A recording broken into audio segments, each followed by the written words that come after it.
Bonjour, c'est Anaïs. Aujourd'hui, nous allons parler de prévention des accidents domestiques. Afin de lutter contre les accidents domestiques, il existe deux approches, la prévention active et la prévention passive. La prévention active, c'est tout simplement de la pédagogie. C'est expliquer à l'enfant les dangers pour qu'il en prenne conscience. Par exemple, ne mets pas tes doigts dans la prise ou ne mets pas tes doigts dans la porte, tu vas te pincer. La prévention passive, ce sont tous les dispositifs que vous allez mettre en place pour lutter contre ces accidents domestiques. Pour reprendre l'exemple de la prise, vous pouvez mettre des caches-prises ou des blocs-portes pour éviter le pincement des doigts. Nous allons voir ensemble les principaux accidents domestiques. Premièrement, la chute de votre bébé. Il en existe deux principales.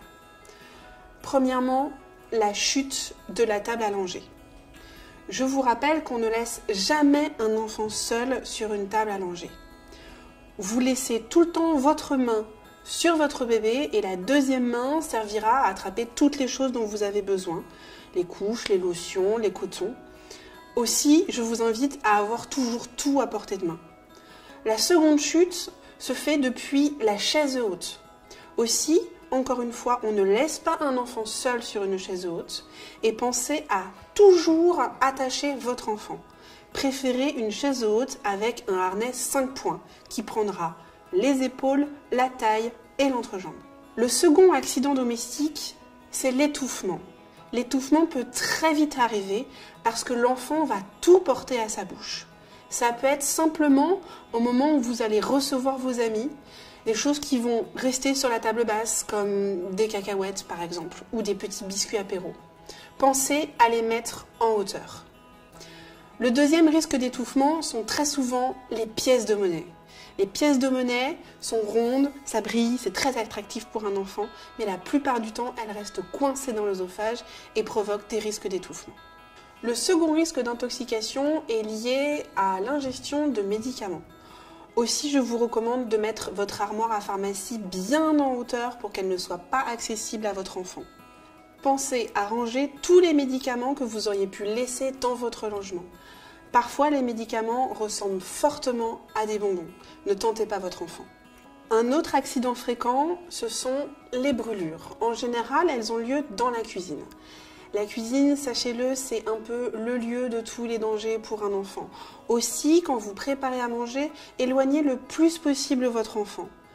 Un réflexe à adopter, c'est tout simplement de tourner le manche de votre casserole vers l'intérieur des plaques et de faire attention aux portes du four qui peuvent parfois être très chaudes.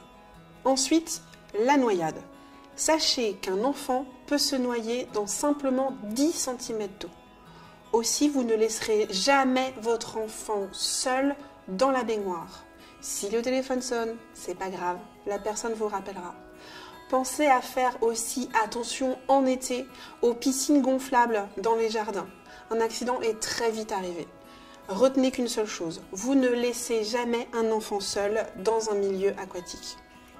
Enfin, ma dernière recommandation porte sur les animaux domestiques. Ils font partie de votre vie, mais à partir du moment où votre enfant sera là, il faudra lui apprendre de nouvelles règles. Par exemple, interdisez-lui totalement l'accès à la chambre de votre enfant. Les chiens, les chats aiment, pour s'endormir, aller vers une source de chaleur. Et votre enfant en est une. Il est très possible que votre chat ou votre chien monte dans le lit de votre enfant et vienne se lever contre lui. C'est très mignon, mais il y a un vrai risque d'étouffement pour votre enfant. Le plus simple est d'interdire systématiquement l'accès à la chambre. Enfin, apprenez à votre enfant qu'un animal domestique n'est pas une peluche. Il peut avoir des réactions que vous n'allez pas prévoir, des réactions tout simplement animales. Tirer la queue du chat, tirer les oreilles du chien, c'est très drôle, mais il y a un vrai risque de griffure ou de morsure pour votre enfant. Apprenez très tôt à votre enfant à respecter l'animal domestique comme faisant partie de la famille. Merci d'avoir regardé notre vidéo. Je vous invite à vous abonner à notre chaîne Doctissimo Maman et à très bientôt pour de nouveaux conseils.